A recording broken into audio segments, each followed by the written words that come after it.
სახელითა მამისად და ძისად და სულისაწმინდისად. დღეს სახარებაში, როდესაც მოციქულები გაოგნებულები ეკითხებიან ქრისტეს, რომ ვინ დაიმკვიდრებს სასუფეველს, რამე თუ კეთილშობილ ზნეობრივ ჯულის აღსრულებელ დიდარს ესაუბრებოდა, რა თქვა, რომ ასეთები ძნელად შევლენ სასუფეველში. მათი კითხვა საკმაოდ ლეგიტიმური იყო, არა მარტო მაშინ, როდესაც სიმდიდრე ნიშნავდა, რომ ღმერთი იყო ამ ადამიანთან, იმიტომ რომ წყალობა ქონდა, არ იყო ნატაცები, ხო, რაღაც თავის შრომით ან მემკვიდრეობით, ესე იგი ღვთის წყალობა იყო ამ ადამიანზე. შესაბამისად გაოგრძელო თუ ამ ადამიანზე ღვთის წყალობაა, რას ნიშნავს, რომ ძნელად შევა სასუფეველში. ეს არა მარტო იმ დროისათვის არის ეს კითხვა საინტერესო იქაურ ტრადიციაში, არამედ ჩვენთვისაც, იმიტომ რომ ჩვენც ასე ვფიქრობთ, პრინციპში კაცმა რო თქვას, რომ ღმერთი თუ მოწყალია და ჩვენ თუ ჩვენს გვერდზეა და ჩვენ გვეხმარება და ბუნებრივია, რომ ასე დროს ღმერთი თუ ჩვენთან არის და ეს მრავალ რამეში ჩვენ ცხოვრებაში იგზნობა, როგორ შეიძლება რომ მე ის რაც ღმერთის მოწყალება ჩემთვის პრობლემად იქცეს. მაგრამ ჩვენ არ შეგვიძლია რომ ქრისტეს სიტყვების რევიზია დავიწყოთ. ჩვენ ერთი რაც შეგვიძლია ეს არის გავიაზროთ, რას ამბობს. როდესაც უფალი ამბობს, რომ დიდარი უფრო ძნელად შევა სასუფეველში, ვიდრე ახლები ნემსის ხვრელში გაძვრება, ვერც ამ სიტყვებს ჩაუტარებთ რევიზიას. მაგრამ ბოლოს მანუგეშებელ სიტყვებს ამბობს, ის რაც შეუძლებელია ადამიანისათვის, შესაძლებელია ღმერთისათვის. პრობლემა იცით რაშია? რომ ადამიანები ნაკლებად ცვავენ კითხვას, აი როგორ არის ღმერთისთვის ეს შესაძლებელი. ფათოშორის კაცმა რო თქვას, მე არ მინახია არც ერთი მართლა დიდარი ადამიანი, რომელსაც ეს კითხვა დაესვას. მორწმუნეს გულისხმობა. აი თქვათ, ხო, თქვათ მოვიდა ურთიერთობა გვაქვს, აი კითხვა, აი ეს რას ნიშნავს? აი ღმერთისათვის შესაძლებელი რომ არის, ეგრე როგორ გავაკეთო, რომ იმ ნემსის ხვრელში აქლემისადაც ვერ გაძრობა, მე რო გავძვრე. ეგეთ კითხვას მე ჯერ არ მახსოვს, რომ ვინმეს დაესვა. ეს ნიშანდობლივია სხვათა შორის. ანუ ეს ნიშნავს ესეთი მაგალითი იმისა და სხვა უამრავი მაგალითია ამისი, როდესაც ჩვენ ქრისტეს სიტყვებს წმინდა წერილში ზერელად ვეკიდებით. მაგალითად, როდესაც ჩვენ ვკითხულობთ წმინდა წერილში, რომ ყოველი უქმის სიტყვისათვის პასუხს ვაგებთ, ჩვენ ხო ამას ზერელად ვეკიდებით. როცა გვიწერია წმინდა წერილში, რომ არ განიკითხო, ჩვენ ხო ამას ზერელად ვეკიდებით. ჩვენ რო ვკითხულობთ წმინდა წერილში, რომ ჩვენში უნდა მადლის წყარო მოსჩქებდეს ჩვენი არსებიდან, ჩვენ ხო ამას ზერელად ვეკიდებით. ჩვენ რო ვკითხულობთ, რომ ჩვენში ქრისტე უნდა ცხოვრობდეს და ღვთის ტაძარი უნდა ვიყოთ, ჩვენ ხო ამას ზერელად ვეკიდებით. ვეკიდებით ამას ჩვენ ზერე. ამიტომაც არის, რომ გამოდმებით ვამბობთ, რომ ჩვენ უნდა ბევრი ვიკითხოთ, როგორ სიღრმისეულად წმინდა წერილი და წმინდა მამები გავაცოცხლოთ ეს ყველაფერი ჩვენში. თორე ზოგიერთი ადამიანი ქრისტიანად სახელდებული ისე ცხოვრობს ქრისტიანულად, რომ აი ეს 2000 წლის განმავლობაში რაც წმინდა მამებმა წერეს, საერთოდ რო არ დაეწერა. თქვათ, აი რომელიმე კონკრეტული ადამიანი, რომელიც აღსარებებსაც ამბობს, შეიძლება ეზიარება ტაძარშიც მოდის, რაღაც ლოცვებს აიკითხავს, ნუ რა ვიცი, ხა განსაკუთრებულად სულს არაფერს ჩადის. აი შეიძლება იყოს ასეთი ადამიანი, რომლისთვისაც მთელი ეს 2000 წლოვანი უზარმაზარი გამოცდილება ღმერთის სისხლის დათხევამდე ძიებისა, აი ამ გამოცდილებას ამ ადამიანისათვის არანაირი მნიშვნელობა არ აქვს. ის გამოცდილება გიყოფილა გინდა რა. საიდან ჩანს ეს? იმიტომ რომ არ ჭირდება, არ ეცნობა, არ კითხულობს, არ უღმავდება, ისედაც ქრისტიანია, აი რას იჭირდება მაგალითად ამ ყველა გამოცდილების შეძენა, როცა ის ისედაც ქრისტიანია, აგერ არის ეკლესიაში და ეზიარება აღსარებებს ამბობს და რა სჭირდება ის? არაფერში არ ჭირდება. მაგრამ რა უყოთ ამ აქლემს და ნემსის ხვრელს? ვიღაცა იტყვის, არა მამაო, მე ხომ დიდარი არა ვარ და ვინ გითხრა? ყველანი მდიდრები ვართ, ამაზე ხშირად გვითქვავს. ვიღაცა ფულით არის მდიდარი, ვიღაცა სხვადასხვა ნიჭებით არის მდიდარი, ვიღაცა პატივმოყვარეობით არის მდიდარი, ვიღაცა საკუთარი სიმართლით არის მდიდარი და რა მნიშვნელობა აქვს? ვიღაცა განკითხვით არის მდიდარი. ზოგი თავდაბლობის თავისებური გაგებით და შეგრძნებით არის მდიდარი და რა მნიშვნელობა აქვს? როცა უფალი გეუბნება, რომ საერთოდ უნდა უარყო საკუთარი თავი და მე შემომიდგე. საქმე იმაშია, რომ ჩვენ გოგონია, რადგან ჩვენ მონაზვნები არა ვართ და არა ვართ მონაზვნები, ღმერთმა ინება, რომ ჩვენ ერის ხალხი ვართ. ვიღაცა მონაზონია. მაგრამ არც მონაზვნობა აცხონებს და არც ერისკაცობა არის რაღაც შეღავათი. მხოლოდ ქრისტე მაცხონებელი და ერისკაცსაც და მონაზონსაც ერთი სახარება გვაქვს. თქვენ წარმოიდგინეთ სრულიად ღარიბ ადამიანს, რომელსაც კვირიდან კვირამდე თავი ძლის გააქვს და მილიარდელს ორივე შეიძლება ცხონდეს, ისე რომ ეს მილიარდელი იყოს და ეს კვირიდან კვირამდე თავი გაქონდეს, მაგრამ ამ ორივემ ერთი და იგივე სახარებით უნდა იცხოვრონ და შესაძლებელია, რომ ღარიბას და მდიდარმად ერთ და იგივე სახარებით იცხოვრონ, შესაძლებელია. ვიღაცა შეიძლება უბრალო, თქვათ, მიწის მუშაა და ვიღაცა შეიძლება მინისტრია. შეიძლება რომ ორივემ ერთ და იგივე სახარებით იცხოვრონ, შეიძლება რომ ორივემ ერთ და იგივე სახარებით იცხოვრონ. და ორივე ცხონდნენ. ოღონდ სასუფეველში რაღაც იქ მინისტრი იქნება და აღარც მდიდარი და აღარც ღარიბი, ყველანი ღვთისშვილები ვიქნები. და ისე გავაფწყინებთ შინაგანად, როგორც დაგვიტევია და როგორც წყალობა მოგცა უფალმა და როგორც გვიღვაწია, მაგრამ ერთ სასუფეველში ვიქნები. ერის ადამიანი და მღვდელი ან ეპისკოპოსი ერთ და იგივე სახარება გვაქვს. არა განსხვავებული. ისიც შეიძლება ცხონდეს და ისიც. და ვიღაცა თქვა ოჯახის ადამიანი, რომელსაც ბევრი შვილი ყავს და ამ ქვეყნიური სამსახური აქვს და დღე-დაღამე ოჯახის გამოყვებაზე ზრუნავს და დარბის და ვიღაც განდეგილი, არა მონაზონი, უბრალოდ არამედ განდეგილი მთებში, განმარტოებული მწირი სადღაც. ამათაც ერთ და იგივე სახარება აქვს. განსხვავებული სახარება ვინმესთვის უფალს არ მოუწია. ისიც და ესეც შეიძლება ორივე ცხონდეს და ორივე ერთ და იგივე სასუფეველი დაიმკვიდრონ.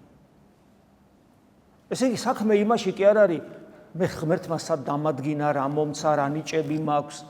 საქმე არის იმაში, რასაც უფალი ეუბნება, გამომყევი. როგორ გამოყვე ადამიანი იტყვის? ჩვენ ვიცით როგორ უნდა გავყვეთ. რა არ ვიცით? აქ არის ზუსტად ის წმინდა წერილის სიღრმისეული გაგება და 2000 წლოვანი გამოცდილება. ქრისტეს სად უნდა გაყვეთ დღეს ქრისტეს? ზებედეზენი გასაგებია უნდა დაეტოვათ თავისი ქონება, ნავი, ბადე, მამა და წასულიყვნენ გაყოლოდნენ. ჩვენ როგორ გავყვეთ ქრისტეს? ნათლობის აღთქმა ხო გვაქვს? ყველას გვაქვს დადებული ნათლობის აღთქმა. შეუდგები ქრისტეს და სად გავყვე ქრისტეს? საწავიდე. ნიკოლოზ კავალსილა გამახსენდა, როდესაც მიხვდები ქრისტეს, სად უნდა მე პერიფრაზირებას ვაკეთებ მის სიტყვების, როდესაც მიხვდები ქრისტეს, სად უნდა გაყვე და მის გაყოლას რომ დაიწყებ. სოციუმში რა წერტილშიც არ უნდა იყო, იქ დარჩი, აღარ აქვს მნიშვნელობა. არა აქვს მნიშვნელობა სად იქნები. ქრისტესადმი გაყოლა ყველგან, ყველა წერტილიდან, ყველა სოციალური პოზიციიდან შესაძლებელია, იმიტომ რომ ეს გაყოლა ხდება შიგნით, ჩვენს გულში, ის ჩვენს გულში აღესრულება. და შემომიდექი მე ნიშნავს ჩვენ გულში იქ არის გზა. და აქ არის ზუსტად ხელის შემშლელი ფაქტორი სიმდიდრისა, რომელიც მარტო ფული არ არის. არამედ ყველაფერი დანარჩენი, რაც ჩემს გულში ადგილს იკავებს. გესმით რა შესაძლოა? რა იყო იმ ჭაბუკის პრობლემა? სიმდიდრე კი არ იყო პრობლემა. ის რომ მის გულში იყო სიმდიდრე. რომელიმე ნიჭიერი, აი თქვა თუ მეცნიერი, რომელიმე ან სპორტსმენი, რომელიმე ან თქვა რა ხელოვანი, რომელიმე ან რაღაც ნებისმიერი არ აქვს მნიშვნელობა. თუ მის გულში ეგ არის, რასაც აკეთებს, იქ ღმერთისთვის ადგილი თუ არ არის, ეს არის მისი სიმდიდრე. ესე გულში არაფერი არ უნდა იყოს? არაფერი. გული არის მხოლოდ ღმერთის ადგილი. აი როგორც მაგალითად საკურთხეველი ქრისტეს ადგილია, ამბიონი ღვთის სიტყვის ადგილი. ამბიონიდან არ შეიძლება პოლიტიკური განცხადებების გაკეთება. არ ზნეობრივი ქადაგებაც კი არ შეიძლება. შეხება შეიძლება ალბათ, მაგრამ პრინციპში ზნეობრივი ქადაგებაც კი ზედმეტია ამბიონისთვის, მორალის კითხვა. მხოლოდ ქრისტეს ეკუთვნის. არის რაღაცები, რომელიც მხოლოდ ღმერთის არის და აი გული, ადამიანის გული არის ის, რაც მხოლოდ ღმერთის არის, სხვა არაფრის და სხვა არავის. ამას თუ მოახერხებ და თუ გულს სრულად ღმერთს დაუთმო, ვინც გინდა ის იყავი, რა მდგომარეობას გინდა გქონდეს, რა სიმდიდრეს, არა სიღარიბეც, რა სტატუსით, არ აქვს მნიშვნელობა. თუ გული ქრისტესი, თუ გულში ქრისტე გყავს, ის მართავს მე ყოველივე ამას და ის გასწავლის ღმერთისათვის შესაძლებელი როგორ არის, რომ შენ ცხონდე. არ აქვს მნიშვნელობა შენ სოციალურ სტატუსს უკვე. მე. იმიტომ რომ შენ გაყოლილი ხარ ქრისტეს. აი სწორედ ეს არის მიზეზი, რომ ქრისტეს გაყოლა როგორ უნდა მოხდეს გულში, რომ როგორ უნდა ვიცხოვროთ, აი პავლე მოციქული რო ამბობს, რომ ჩვენ შინაგან კაცში უნდა დაუმკვიდრდეთ, ხო? აი ეს არის ჩვენი ცხოვრების, ქრისტიანული ცხოვრების ერთ-ერთი მთავარი ნაყოფი, რომ შიგნით დაუმკვიდრდეთ. აი ეს როგორ გავაკეთოთ? სწორედ ამას გვასწავლის ეს 2000 წლოვანი გამოცდილება ეკლესიისა, ამას გვასწავლიან წმინდა მამები და თუ ადამიანმა ეს არ ისწავლა, თუ გინდა ყოველ დღეზე არის, თუ გინდა ყოველ დღე რა ვიცი, სკვნილი აჭიროს, ხელში ღამები გაათენოს, ანუ გარეგანი მსახურება კონდეს სულ ქველმოქმედი იყოს, მთელი სამყარო გააბედნიეროს თავისა, თუ შიგნით ქრისტე არ დამკვიდრდა. და ეს არის ის, რისთვისაც ადამიანი შეიქმნა. მისია ეს არის.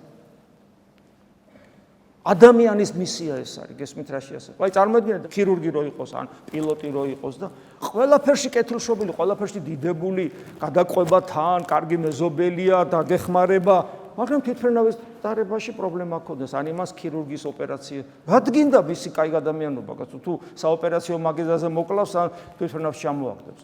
ყველამ თავის საქმე უნდა აკეთოს და ადამიანის ზოგადი საქმე და უმთავრესი საქმე არის ის, რომ მის გულში ქრისტე დამკვიდრდეს. ეს უნდა გავიაზროთ ყველა. ამისთვის ვართ დაბადებულები და განსაკუთრებულად ამას წინსწრებითაც კი მიხვდება ადამიანი, რომ ეს ასია და სხვა არაფერი. მაშინ მიხვდება ამას ადამიანი, როდესაც გარდაცვალებას მიუახლოვდება, ან იფიქრებს გარდაცვალებაზე, აი ბოლო წუთებზე. ბოლო წუთებში ხარ, აი წუთებია დათვლილი და უნდა გაგიყვანოს ღმერთი. რა თუ რამეს აქვს მნიშვნელობა ამ დროს შენ ცხოვრებაში, რა ყოფილა, როგორ ყოფილა, რანაირად, არაფერს მნიშვნელობა არ აქვს. და გარეგან რელიგიურობასაც მნიშვნელობა არ აქვს, პიჯრის გამოსახვის თავი აღარ გექნება შენ. არა თუ ფეხზე წამოდგომის და რაღაცა არაფრის, შეიძლება ზიარების თავიც აღარ გქონდეს უკვე, ვეღარ ყლაპავდე. რა გრჩება მარტო? ერთადერთი. არის თუ არა შენს გულში ქრისტე? ყვიდრობს თუ არა შენს გულში ქრისტე? მხოლოდ ეს, მეტი არა. და აქამდე ყველა მივალ ჩვენ. ვინმე ავწდებით თუ რა, ჩვენ დაგვიდგება ყოველთვის ყველას ეს წამი, როდესაც მხოლოდ ამას ექნება მნიშვნელობა. მოახლოვდება ჟამი ჩვენი მარადისობაში დაბადებისა. მოახლოვდება ჟამი მარადისობაში დაბადებისა. მხოლოდ ამას ექნება მნიშვნელობა, გულში ქრისტე გყავს თუ არა. და ეხლა როცა ადამიანი ამას გაიაზრებს, ამას იფიქრებს, ერისკაცები ვართ, ხო?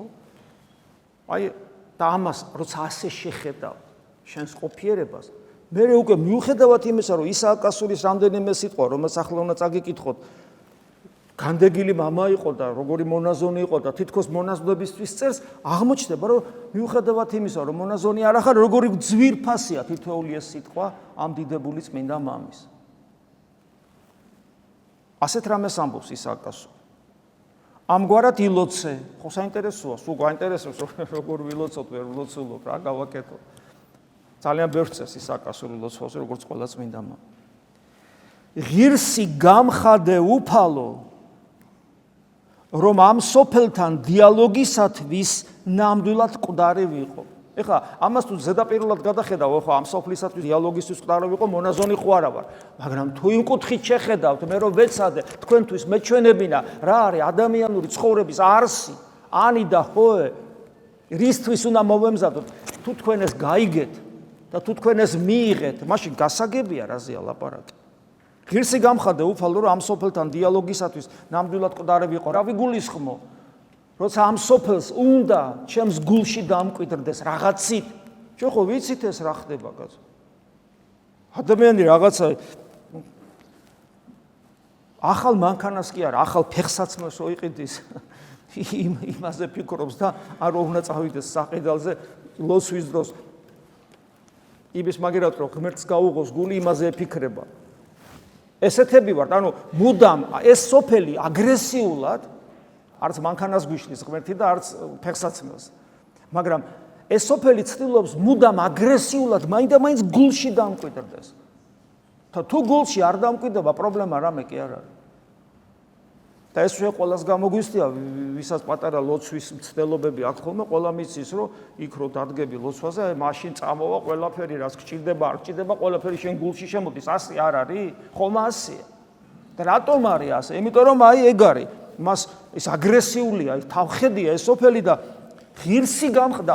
ნახე, რატო ამბობს ღირსი გამხდა? იმიტომ ვერ ერევა, ისააკასურსაც კი უჭირს, წარმოგიდგენიათ? უჭირს და ღირსი გამხადე უფალო რომ ამ სოფელთან დიალოგისათვის მკვდარი ვიყო, ანუ არ მოქმედებდეს რა, არ შეიძლება რომ არ მოქმედებდეს. და ხო გახსოვთ მე ადრე ახალგაზრდობაში კბილი ჯაგრისის მაგალითი რომ მომყავდა. კბილი ჯაგრისი ხო ყველას გვჭირდება. და ახალი გაგიფიშტება და ახალი ჯაგრისი რომ უნდა იყიდო, გადაწყვიტო. დავიჯერო ლოცვას რომ დადგები დილას და მე აფთიაქში რომ უნდა გაიარო არ სად მაღაზიაში, იქ ლოცვის დროს იმ ჯაგრისზე გეფიქრება, არ გეფიქრება, საწყალი ჯაგრისი, არ გეფიქრება. მაგრამ აი როგორც კი რაღაც ცოტა მეტი რაღაც იმ წამსვე გულში აგრესიულად შემოდის. მკვდარი უნდა იყოს ჩვენი გული ამ სოფელთან დიალოგისათვის. ეს გასაგები უნდა იყოს, მე ვფიქრობ. გახსოვდეს რომ ამ სიტყვებში ყოველი შენი სათხოვარია. ნახეთ რა საოცარ ამას გახსოვდესო ისააკასური გონება რომ აი შენი სათხოვრები ხო ამრავია, აი ამ სიტყვებში ყველაფერი შენი დევს იცოდე. და ეხლა ამას ადამიანი რო წაიკითხავს, ხო არ უნდა გადააგდოს არა, უნდა დადგეს და იფიქროს, ეს რას ნიშნავს? და ეცადე რომ შენ ცხოვრებაში ეს განახორციელო, ისააკასური გონება. უკეთო ლოცვას საქმე მოსდევს, მაშინ ნამდვილად ქრისტეს მიერ თავისუფალი ხარ, ეს რას ნიშნავს? რასაც ამბობ ლოცვაში, შესაბამისად იცხოვრო. მამაო ჩვენოს თუ ამბობ, მაშინ ეცადო რომ იცხოვრო როგორც ღმერთის შვილმა. მოვედინს უფევას შენი რომ ამბობ, მამაო ჩვენოში უნდა ეცადო რომ ღვთის სამეფო შენს გულში უკვე დამკვიდრდეს. როცა ამბობ იყავნება შენ უნდა ეცადო რომ მისი ნება გამოიძიო და აღასრულო და თუ შენ ამებს არ ცდილობ და ყველაფერი არ შემომითვლია, ხო? თუ შენ ამებს არ ცდილობ, მაშინ მამაო ჩვენო არ თქვა. არ თქვა. იმიტომ რომ უქმის სიტყვა გამოგივა, რომლისათვისაც პასუხს აქვს.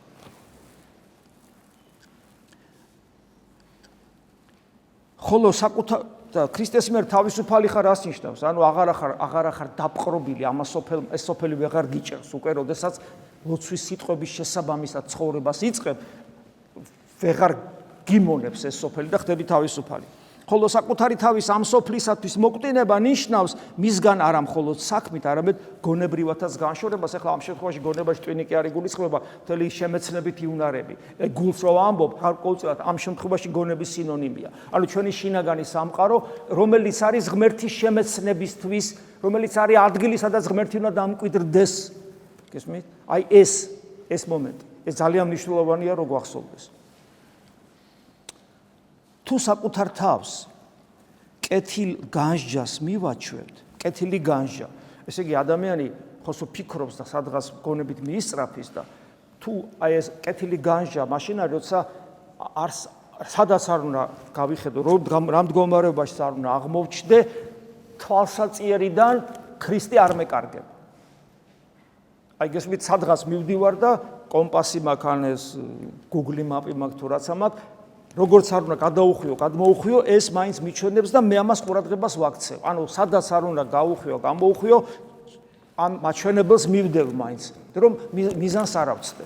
აი ეს კეთილი განსჯა, ამას ნიშნავს. მოახლოებული ვნებების გამო შეგვრცხვება. რა არის ვნება? ვნება არის ის, რაც მე ზიანს მაყენებს და ის, რაც ჩემი მთავარ მიზანს ხელს შეუშლის, ამის გამო მე მორალურ პასუხისგებლობასაც განვისთი და სიცხვილი მიპყრობს, კაცო, ეხო ავირჩიე გზა და ეხა ამას უნდა რომ გადამახვეინოს და უარს ვამბობ და თუ მეძალადება და სადღაც ჩემი ჩათრევა სულს და ანუ გულის დაპყრობა, რა თქმა უნდა შემწხვება. ნახეთ რა საინტერესო ამას ამბობს, ვნებების გამო მაშინაც უნდა შეგვრცხვეს, როდესაც მათ აღძვრას მიზეზები აქვს. მოდიან ხოლმე ადამიანები რაღაც ცოდვის გომ თავს იმართლებენ, აბა რა ვქნა, აბა. მე მithქვავს, რომ ხანდახან სამედიცინო თვალსაზრისითაც რომ რაღაცა ცოდვას გამართლება ქონდეს, თუმცა ადამიანი ემოციურია ძალიან და მრისხანებს. დიაბეტი აქვს და ამ დროსაც ნერვული სისტემა მოშლილი აქვს. ვეუბნები, რომ მე შემიძლია გაგამართლო, გავიგო, მოყვასმა, მაგრამ შენი თავი მაინც არასოდეს არ გამართლო, თუ იმრისხანებ ემოციებს ვერ მოთოკავ, თუნდაც ეს გასამართლებელი მიზეზები გქონდეს და ახლა გვიდასტურებს ამას ისაა კავშირი ბნებების გამო მაშინაც კი უნდა შეგცხდეს, როცა მათ აღძვრას მიზეზები აქვს. ანუ შენ მაინც საკუთარ თავს უნდა დააბრალო, რომ მიუხედავად ამისა შენ ქრისტეს ხატი და მსგავსი ხარ და უნდა დაგეჭირა შენი თავი მიუხედავად იმისა, რომ შენ სამრისხანებას მიზეზი აქვს და ასე ყველა სხვა ვნებას. როდესაც ღვთის სიყვარულის გამო რაიმე საქმის აღსრულება გწადია და ღვთის სიყვარული აი ღმერთი ადამიანად რომ მოვიდა ერთ-ერთი მიზეზი ამის იყო ის რომ ჩვენში გვესწავლა მისი სიყვარული. იმიტომ რომ რასაც ვერ ხედავ, რასაც ვერ განიცდი, იმის სიყვარული ძნელია და რომ მოვიდა და თა როგორ მოვიდა, შენთვის მოკვდა, როგორ მოვიდა, დაგანახა რომ მას უყვარ ხარ. ან როგორც იონე მოციქული ამბობს, ჩვენ გვიყვარს იგი რამე თუ პირველად მან შეგვიყვარა, რომ დავინახე რომ არა ეს უყვარ ვარ და არა უბრალოდ უყვარ ვარ, არამედ ეს სიყვარული საქმითაც გამოხატა და როცა მე ვიცი რომ ჩემი ცოდვებისათვის პასუხს აღარ ვაგებ, იმიტომ რომ ჩემს მაგივრად ის მოკვდა, ეს ჩემთვის ძლიერი мотивაციაა, რომ ბოლოს და ბოლოს შევიყვარო იგი და შევიყვარო როგორ ვისწავლო ეს სიყვარული, მისი ერთგულება დავიწყო, რომელიც მის სიყვარულამდე ამიყვანს. ამიტომ არის მე იმას ვუყვარ ვარ, ვინც ცნებებს აღასრულებს, უფალი გვეუბნება. როდესაც ღვთის სიყვარულის გამო რაიმე საქმის აღსრულება გწადია, იმიტომ რომ სიყვარული თავგანწირვის გარეშე არ არსებობს. არ არსებობს სიყვარული თავგანწირვის გარეშე. სიყვარული თავგანწირვის გარეშე არის რაღაც სიყალბეა უბრალოდ. სიკვდილამდე თავგანწირვა გმართებს, როდესაც ღვთის სიყვარულის გამო რაიმე საქმის აღსრულება გწადია, სიკვდილამდე თავგანწირვა გმართებს, როგორც პავლე მოციქული ამბობს, იმიტომ ვერ ამარცხებთ ცოდვას, რომ სისხლამდე წინ არ აღუდგებით. სისხლამდე. აქაც იგივეს ამბობს. და ამგვარად თითოეულ ვნებასთან ბრძოლაში მოწამის მდგომარეობაში იქნები და აი როცა მოდიან ხოლმე ადამიანები და წლებია და წუწუნებენ. ადამიანი იწყებს წუწუნით ახსარებას, აი წუწუნით, რომ აი ამა ისევეს დამემართა, ამას ვერ ვერევი ისევე და პასუხი ერთადერთია, სისხლამდე წინ არ აღუდგებით. ჩემი თავიდან ვიცი ეს მე. როდესაც რაღაცა ჩემში არის დაუმარცხებელი, ის თავისთავად კი არ არის დაუმარცხებელი. როგორ შეიძლება რაიმე ჩვენში დაუმარცხებელი იყოს მას შემდეგ, რაც ქრისტე ჩემთვის მოკვდა, ჩემი ცოდვები წაიღო და თან ჩემში მკვიდრდება და ჩემს მაგივრად იბრძვის. როგორ შეიძლება რაიმე ცოდვა იყოს დაუმარცხებელი? ერთადერთი მიზეზია. არ თანამშრომლობ უფალთან და ჩემს სიყვარულს უფლისადმი არ გამოვხატავ მისდამი თავგანწირული სიყვარულით. აი ეს ზერელეთ ვეკიდები.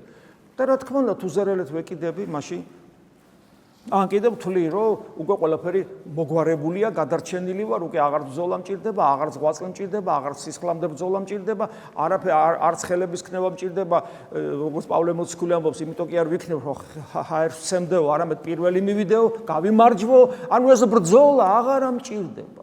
ესე ვთვლი, მაგრამ თუ მართლმადიდებელი ხარ, მართლმადიდებელები ასე არ ფიქრობენ, ესე იგი წუწუნებ და ესეც ხდება ხოლმე.